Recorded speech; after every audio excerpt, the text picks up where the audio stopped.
So release natin today is on the BRV.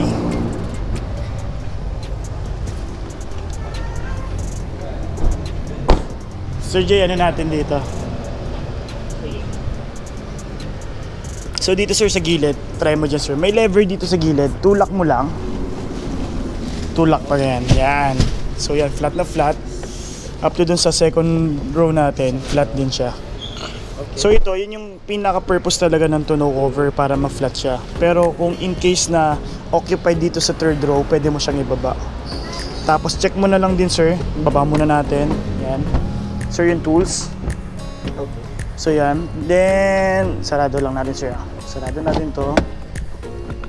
Yung pagkuha ng ng tire dito sa spare tire natin dito sir. Buksan mo yan, gamitin mo yung tools doon, thread lang pababa. Bababa unti-unti yung natin. Naka-chain naman yun. Tapos yan, natin. Then dito, ang kinagandahan sir sa VX and kung sa BN or VX, meron siyang cigarette lighter na 12 volts. And then kinagandahan din kasi dyan, in case na mag-camping ka, naka-open dito, may power supply ka pa rin dyan. Nice. Then, check natin, spare tire, nandyan naman, na-check naman na natin, okay naman. For sensor, yan. Sir, start muna natin. Start mo muna sir, sige. Sir, tanggalin ko na? Or wag mo na? Gaganon mo lang sir. Yan, wag kang matakot na. Ito sir, susi nyo. Congrats, advance. Tabak, isang pindot lang sir. Start, okay. Hazard sir, pa-hazard na lang po. Yan, sige sir. Check natin yung ilaw muna sir. So lahat. Yan, LED yung side turn lamp natin. Ito lang yung hindi LED sir. Pero madaling, ang maganda kasi dyan, pwede mong palitan. Tsaka hindi naman siya halata. Hindi naman siya parang nag-downgrade. Yan, high beam, ito. Binuksan ko na rin sir, high beam and low beam. Yan sir. Fog lights natin, LED rin. Yan, umiilaw so lahat. Okay naman. Umiilaw to, goods naman. Dito sir, yan. Tapakan ko, may umiilaw dito sir. Okay. Tapos third brake light, check nyo sir.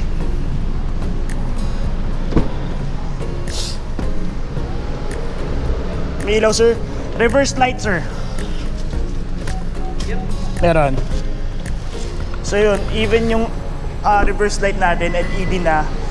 Tapos yung plate light natin, LED naman na. So wala ka nang gagalawin sa mga ilaw. Start pin antenna, check natin dito para recording kasi ito sir, yung video. Para if ever na mag-claim ka kung may mga scratches, yes sir. Damages. Yan, tapos ikutan natin sir. Yan, may ilaw naman. So check natin. Yung mga ganito sir sa mga wax lang.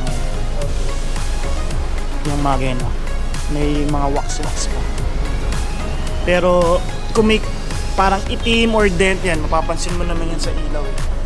Pero ano naman siya, pantay naman. Yan. Hood. Ganda ng kulay, no? Sobrang pogi. Actually, lahat naman sir, safe ang kulay ng BRV lahat eh. So, depende na lang kung anong preference mo talaga. Stand out yung chameleon finish. Yan ah. Lalo na pag may liwanag. Pero pagka wala, parang kala mo puti. Ano sir? May parang dumi lang. Okay. Sir, yung tint natin, iwasan mo munang ibaba kasi kakakabit lang natin. For 3 days, kung maganda yung panahon, mainit yung natin, panahon natin. Hayaan mo lang siya. Huwag mo munang pupunasan sa loob kahit gaano kadumi yung... Kasi may mga parang watermark siya kasi water yung pinang dyan. Check mo dyan. Kasi pagka napunasan mo yan, nababa mo sir, magkakabubbles yan. Yan sir, parang mga lang. Kasi medyo madilim na rin eh, kaya Yan. Check natin. Sa mugs, wala naman yan. Bibihira naman yan mag-gutter dito at wala naman talagang gutter. Pero check mo na rin sir, yan. Okay naman. Yung mga ganyan sir, mga quality check yan. Mga QC, nila yan. Okay. Na not quality check yung natin. So wala. Tama sa bumper, wala naman. Kasi may client ako nung nakaraan dito, pinapalitan ko. Pero city yun eh. May isang ano lang, para sa uso lang doon. Hindi ko pa na-upload, pero pinalitan namin kasi factory ano siya. Okay. Wala. So, okay. Wala naman ng ano, basta check lang natin. Tapos dito naman sa second row sa likod, yung jack naman sir. Kasi yung jack naman, nandito naman siya sa passenger side. So, ang gagawin mo sir, abante mo muna to, yung upuan.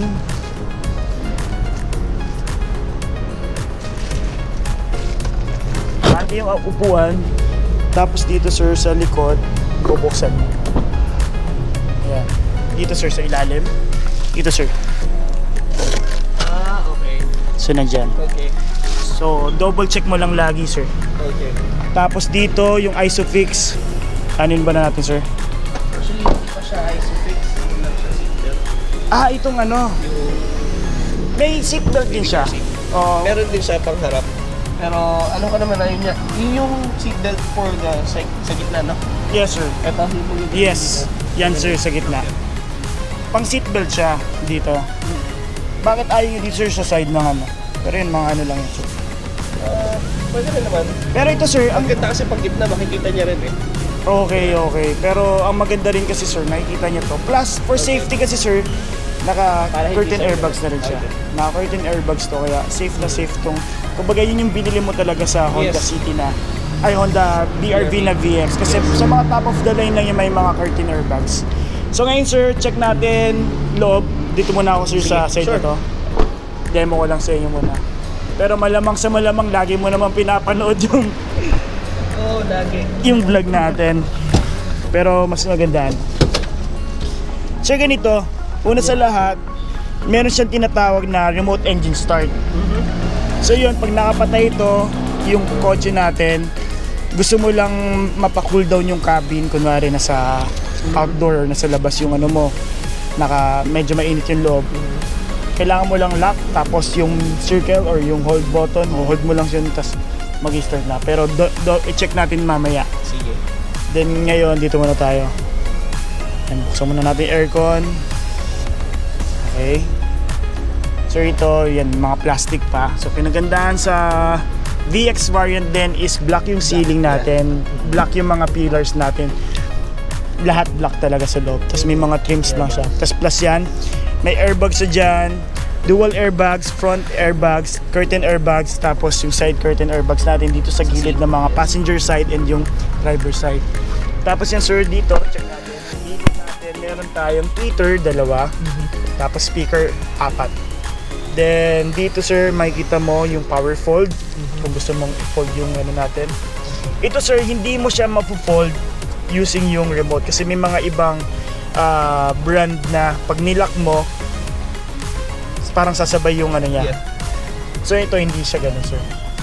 So, ingatan mo lang, sir. Before i-turn off yung engine, Tsaka I-fold na siya. i-fold mo na siya before may ano. Pero kung safe naman yung lugar or may sarili kang garahe, kahit di mo naman siya i-fold.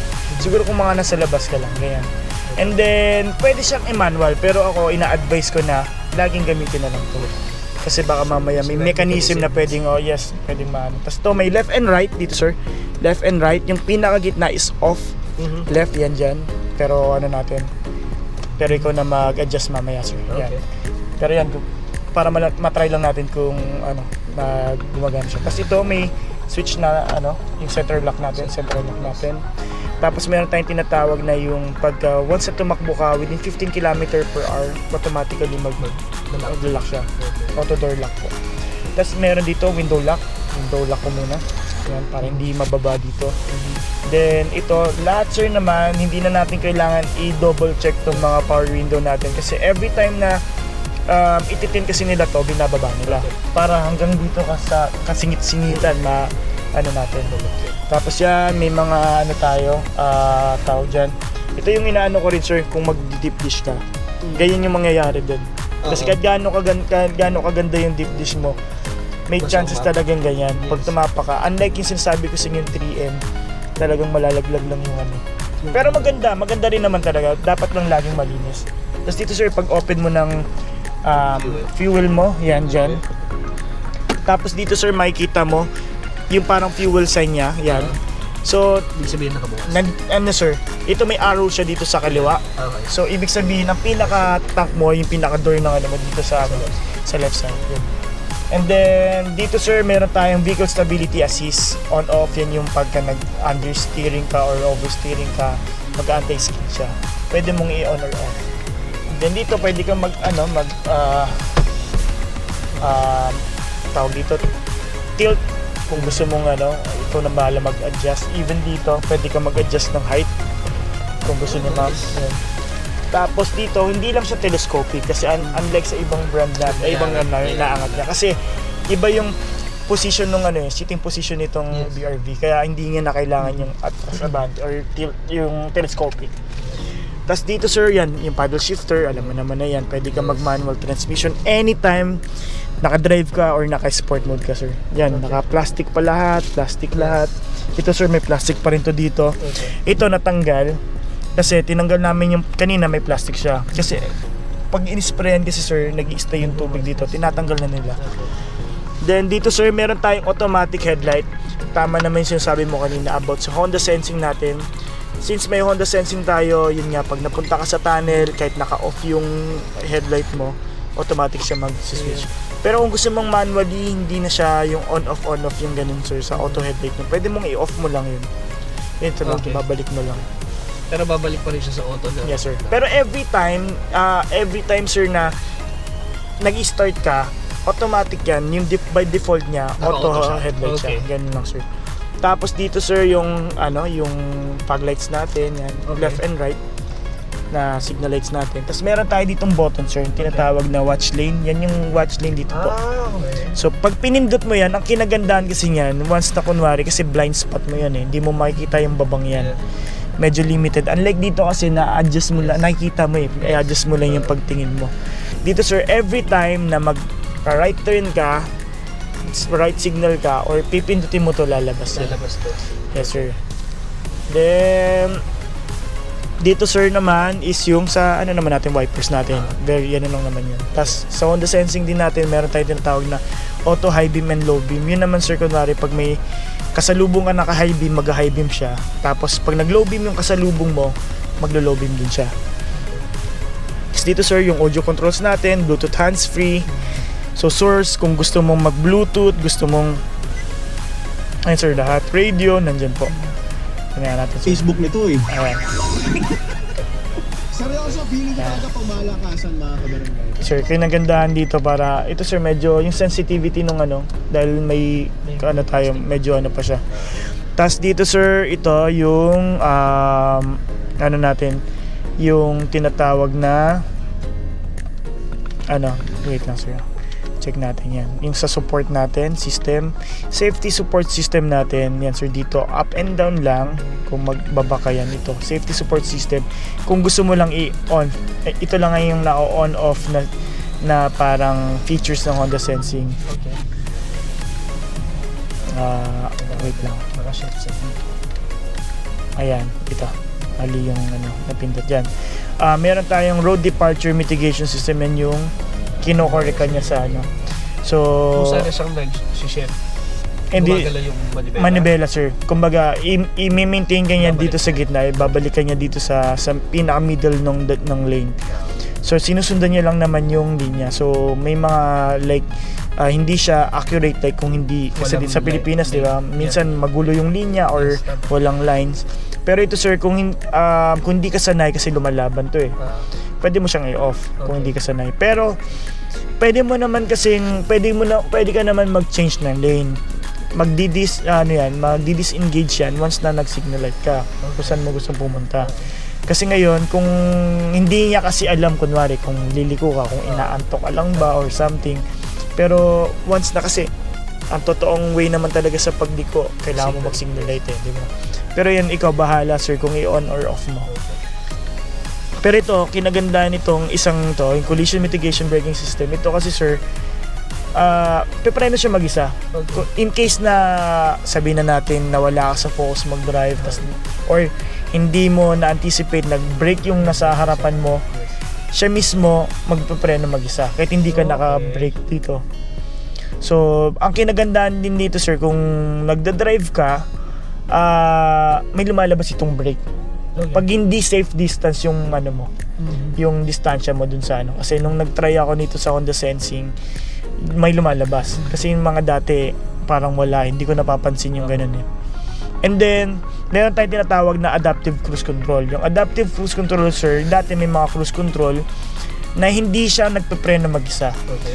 Kaya siya tinawag kasi dating cruise control sir, yun yung pag nasa NDEX, TXX ka, 40 km per hour ka, set mo siya, up and down mo lang, plus and minus ka lang, kahit di ka na tumapak ng gasolina.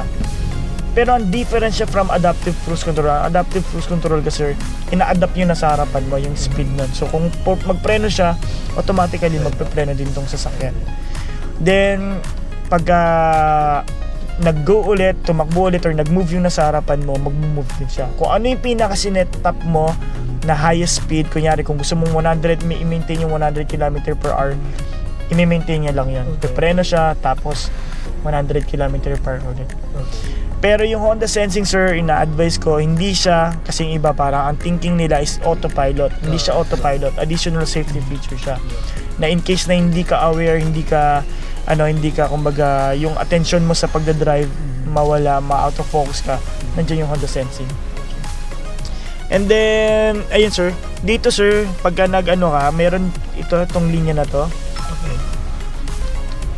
Ayan na, yung linya na to sir, yan yung dito sa may gitna. Okay. Yan yung safe, kung anong pinaka-komportable kang layo nung nasa harapan mo. Yan, sir. Yun yung i-adapt niya. Yan yung i-adapt Okay. niya.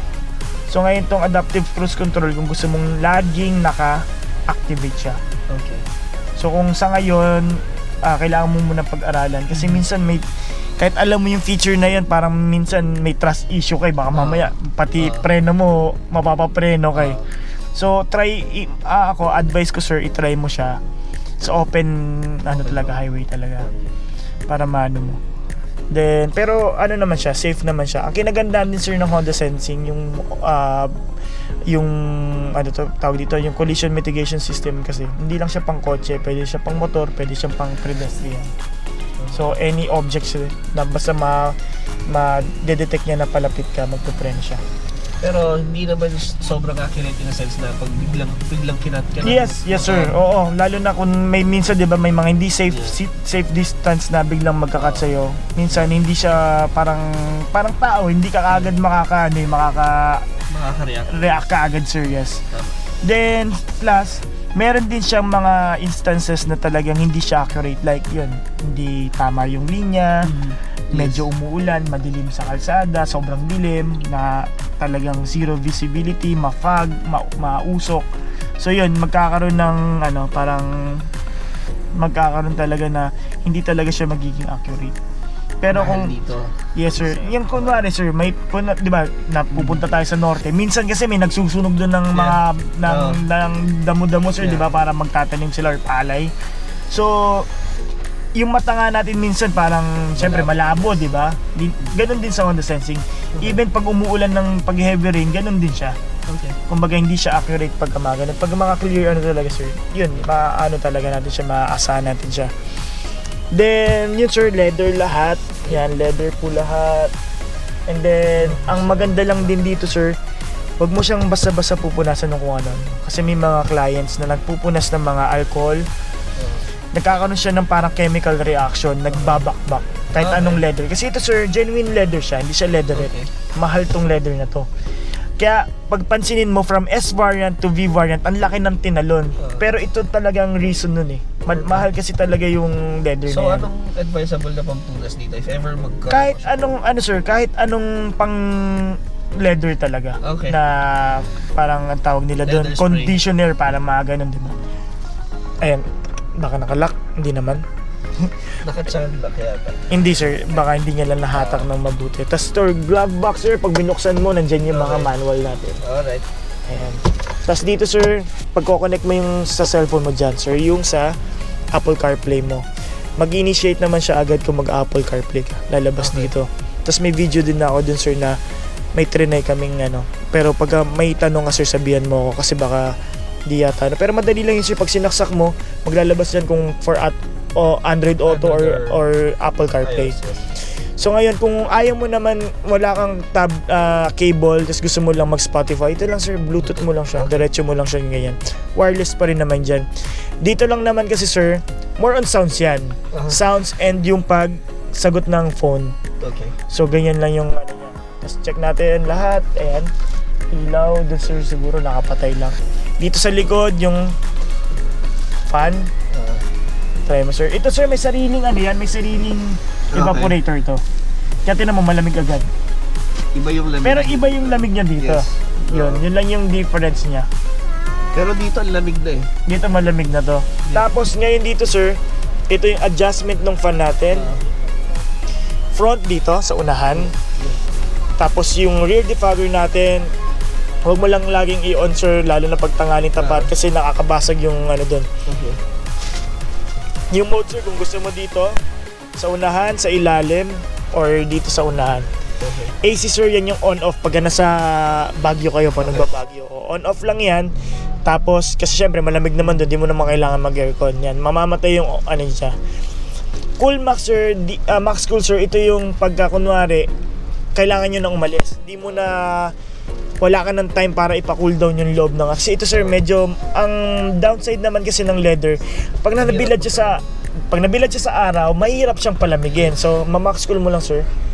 Yan lahat, para mas mapabilis mapalamig. Yan sir. Tapos ngayon, kung malamig na-reach na yung gusto mong temperature, pinutin mo lang siya ulit. Tapos kung ano yung pinaka-default mo, yan yung mga babalik siya. Tapos mayroon siya tinatawag na auto-climate. Ang auto-climate naman sir, siya bahala kung ano yung hanggang ma-reach niya yung parang masarap sa pakiramdam lang na lamig. By default, ano yung temperature ng auto? 22, 23, mga ganun? Ano sir hindi ko pero more or less yan sir, baka mga ganun. Mga, hindi naman sir, siguro mga 20. Yes sir, auto. Okay. automatic lang talaga siya. Tapos ito naman sir, yung low, so ibig sabihin yan yung pinakamababa mo. Yeah. So pag inangat mo, ang kinagandahan dito, Okay, pwede mo yung parang may heater siya. Okay. Yan 28 na yan, hindi na malamig yan. Medyo ano na nga yan eh. Pero unlike dati kasi sir, parang puro cold lang eh. Tapos yan, pagka pababa, palamig. So yan, 23. Alam ko 18 yung pinakamababa. Yan, 18.5 and 18 na yan. Yan yung pinakamalamig. Tapos on-off ng lahat. Kung medyo, tawag dito, yung parang, ano bang tawag nila din sa ganun? Traditional driver ka na kailangan mo nang i-off bago mo i-off yung kotse. Yan, ito yan sir. Pero I-off okay lang mo na hindi siya i-off, di ba? Okay lang siya sir. Kasi hindi naman siya katulad ng mga lumang kotse na yung lalo na yung condenser, yung evaporator. hindi sir, hirap mag-start kasi karburador pa ganyan. Okay. Diba? May mga ganun kasi sir. Hindi cold start dapat kasi mahirap mag-start pag karburador. Totoo naman 'yun. Pag karburador yung kotse mo, mahirap mag-start pag nakabukas na lahat ng accessories. So 'yun dito sir. Yan kung gusto mong USB since since tawag dito, wala siyang CD, pwede kang mag-save ng ng mga ng mga audios mo or songs mo dito. Then power outlet dito pinapasok naman sir yung mga dashcam para safe lang siya, walang mag-void na warranty. Tapos dito sir, reverse camera natin sir, ayan. Okay. Tapos yung tumutunog sir ito, warning or approaching ibig sabihin dyan sir, mag-iba-iba yung kulay yan sir. Ito ibig sabihin palapit na hanggang sa magpupula yan. So yan sir. Tapos sir may tumutunog na ganyan. Minsan pag nasa traffic ka, yun naman tinatawag na tawag dito, nakalimutan ko na yung yung sa nakalimutan ko lang yung term niya. Pero yun yung sir, at lead departure yung tawag. Okay. Ang lead departure kasi sir, yan yung nakapreno sa kunyari traffic, tapos nag-move na yung sa harapan mo, magbibip siyang ganun. So ibig sabihin, mag-move ka na rin. So parang wina-warningan ka lang niya before magalit yung likod mo at magbusina. Then yan, drive mode, sport mode. Dito sir, kung gusto mong matipid, drive mode ka lang. Okay. Kung gusto mong yung performance, gusto mong medyo aggressive yung takbo, mag-S mode ka.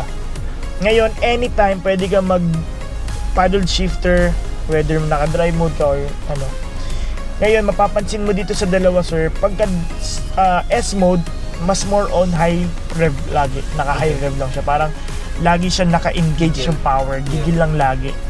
So, pero sa ngayon, safe muna. Shifting from D to S, anytime din yan? Or do I have to stop? Stop Hindi lang, talaga sir. na- Hindi. Kunyari, nagda-drive ka, sir, di ba? Any speed, sir. As long as Gusto- hindi ako nakaapak sa Kahit di gas. ka nakatapak. Hindi, kahit Nakatapak kahit o ano, hindi? sir. Kahit Okay ano, lang. kahit ano, Okay, sir. Get it. Kunwari, kailangan mo ng power bigla. Baba mo lang yan. Safe yan. Okay. Walang masisira, walang magiging problema. So ngayon naman sir, kaya rin maglalak ka from neutral drive ka, ganyan lang. Hindi mo kailangan magpindot sir. So ngayon, pagka nag-park ka kasi automatic mag-unlock lahat. Yes, sir. Okay. So ngayon, ang ano mo dyan, ang problema natin dyan sir, pagka ganyan, syempre yung safety nung nasa loob ng sasakyan. Kaya nga ginawa sir yung yung neutral para in case na pagka medyo matagal, heavy traffic, mag-neutral ka. Neutral lang. Pero kung medyo mabilis lang naman yung paghinto mo, safe naman nakadrive. As long as sanay kang naka-handbrake, hindi mo matatapakan din yung ano mo. Kasi syempre kahit naka-handbrake ka, pwede pa rin siyang tumakbo eh. Pero ang hindi nakakasira yan yung palipat-lipat sir. Yan, At hindi na neutral. kailangan pindutin to na Hindi mo kailangan pag neutral. D to N Yes sir, D and or N N mo. to D Yes sir. or even D to S. Sa S sir, kailangan mong pindutin. Okay. Sige. Kasi yan sir, pag ganyan, hindi mo mababayan. Sige. Unlike yan, S, yan.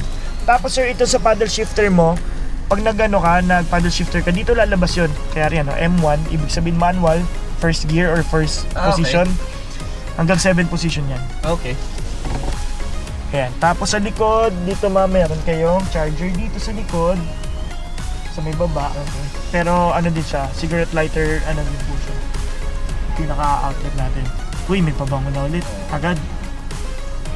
Yung isa kasi marami sa sasakyan. Okay. Pero tumabango yung amoy ng leather niya. Oo. Tapos mamaya, Aurora, hatakin mo na to lahat, oh. Yung mga plastics, yan o, pati to. Sir, tanggalin na natin to, baka Sige lang. baka tawag dito, mailang ka.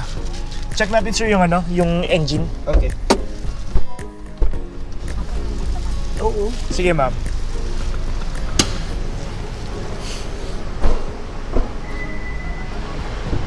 Sir, tumutunog siya ng ganyan kasi ibig sabihin nasa yung susi. Sige sir, Okay. kaya mong buksan sir. Okay. Tapos dito sir, yan. Mainit pa.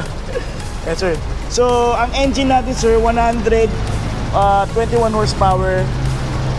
Ang difference niya sa mga ibang competitor natin, sobrang layo. May mga iba 106 horsepower lang, pero same 1.5 engine. Tapos ito ay VTEC na engine, double overhead cam to sir. Tapos 1.5 engine, more or less kung fuel consumption niya, sabihin na natin sir, depende sa driving habit mo.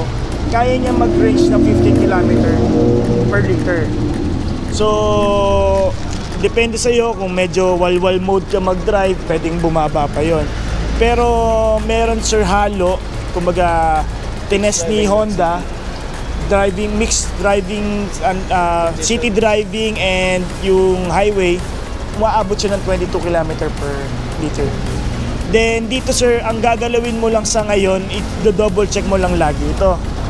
Siyempre yung brake fluid natin, itong sa wiper, yan. Tapos Anong level niya lagi? so itong wiper, wala naman siyang walang arte.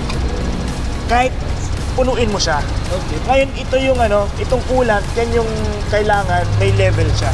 May makikita ka dyan linya sir. Dito ka sir pumesa sa gilid. May makikita kang linya. Ayun sir oh. Di ba may dalawang linya? Yung pinaka-maximum sir, itong nasa taas na linya, which is ayun, meron naman siya. Yes sir. So ngayon ito sa baba, yun yung pinaka-minimum. So double check mo lang siya sir. May chance kasi sir, ngayon pa lang kasi siya mapapatakbo, no? Pwede bumaba ng konti. Okay. Pero more or less, every first 1,000,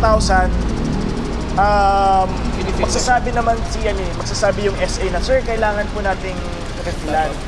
So magta-top up lang tayo. So ngayon, baka yun lang yung babayaran mo. Sasabihin nila, bili lang tayo ng kulan. Tapos pwede mong iuwi naman yung kulan ko. Ta-top up lang yun. Yung Tas- first service niya, free. First service natin or yung first 1,000, first month natin for free. Free naman yun. Lahat. Kahit yung oil, everything. Sa first 1,000 naman natin, sir, hindi pa naman siya Change oil. kailangan i-change oil. So, Okay. kinagandahan din dito, sir, comparing to other brands po, ang maintenance naman natin is every 6 months or every 10,000. So, twice a year lang tayo. Kasi yung Celerio mo, more or less, baka every 3, 5, 3, Yes, sir. 10, 3 months 15. ngayon, di ba? Every 3 or every 5,000 yon or every 3 months kasi sila. Ito, sir, every 6 months. So, makakasave ka ng time even yung sa presyo din ng ano natin, napakamura din naman po. And then, dito, sir, magbubuksan. Sa oil nga pala, sa oil na ginagamit dito. Sa oil, sir, depende sa iyo, sir. May mga options kasi yan. So, Pero depende, kapag nag-PMS, tatanungin nila. pwedeng tanongin nila. Pero kung automatic sila yung pagde-decide din mo, malamang ang baka ang ano nila, sir, kung hindi baka fully or semi. Pero semi okay lang, sir, kasi Yeah. susundin mo naman yung every 6 months, sir. Yeah. Kahit hindi ka na actually mag-fully synthetic. Kasi imagine mo, mag-fully synthetic ka, mahalang langis, and then after ilang mga 6 months, minsan nga baka hindi mo pa ma-reach yung 10,000. Hindi talaga, sir. Yung 10,000 na yon, Yeah. sobrang biyahe ka ng biyahe, work from home lang naman tayo, so hindi naman lagi tayong bumabiyahe. Baka malamang sa malamang low mileage na itong sasakyan nyo lagi. Diba? Panggala lang talaga. And then dito, sir, dipstick natin. Yan, i-check natin. So, mabuvoid ng warranty mo, sir. Kunwari nagpagalaw ka dyan, nakikita nila yan sa mga ganyan, sir. Oh. Okay. So, yung mga pintura-pintura na yan, sir, maano nila yan. And then, sir, ang maintenance mo yun every 6 months or 10,000. Tapos, ang warranty natin, sir, is sa battery, first of all, is 1 year lang to.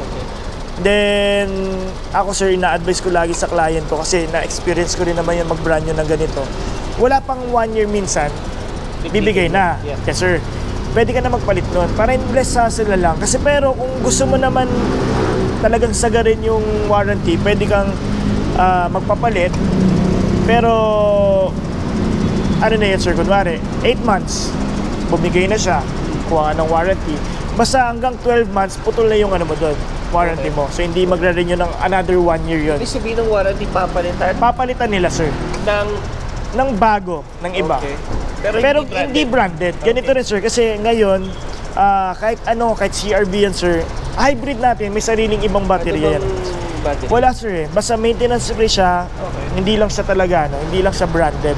Pero ako, sir, para less hassle lang kasi mahirap na maabutan kung saan Lalo mati. Magano ka na, sir, kasi ang mga branded naman na battery maabot ng 2 years, 3 years, ganun katagal. Mafe-feel mo naman yan, sir, every time na mag-i-start ka. Or dun sa second PMS na 6 months. Kasi Kung- di ba check naman Yes, yan? sir, mache-check nila yan. Every time na mag-ano sila, mache-check naman nila yung If ever umabot pa, no? battery. Yes, sir, kung umabot pa. Minsan kasi ako naman noon, wala ako sa kasa. Na-check nila, healthy naman din. Pero nagpakarwas lang ako noon. Tapos buti na lang manual yung sasakyan, natulak pa, na-start pa. Pero nag-decide na ako, palitan na. Yes, sir. Pero yun, privilege yun naman yun. Pwede naman kayo mag-claim ng warranty.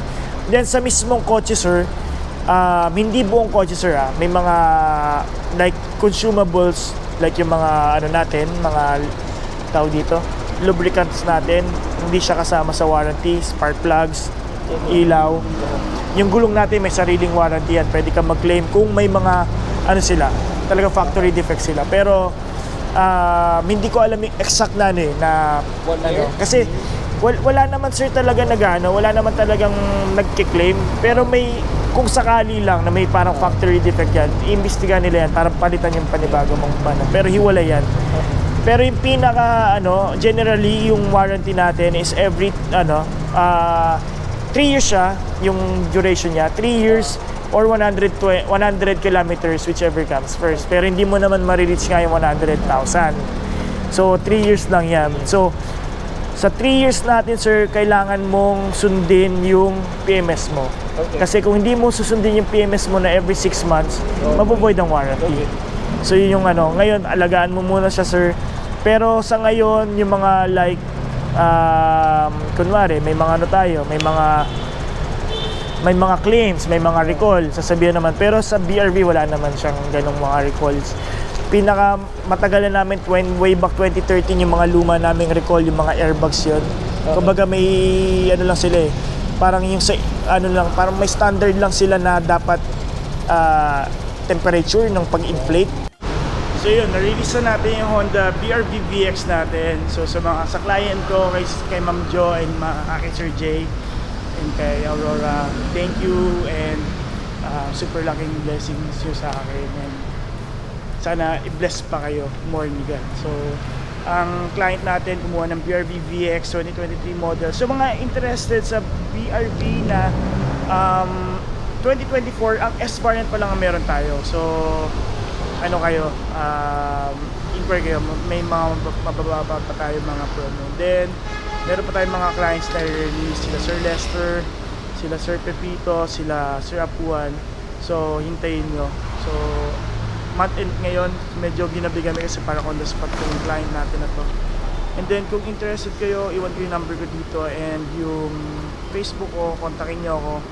Yung number ko is ready, Viber na siya, and WhatsApp sa mga OFW natin, mga kaibigan. And so yun, maraming salamat sa inyo. Kung interested kayo, please kontakin nyo ako. And please paki-subscribe po yung channel natin. Supportan po. So maraming salamat sa inyo and God bless po. Maraming salamat sa pagsama.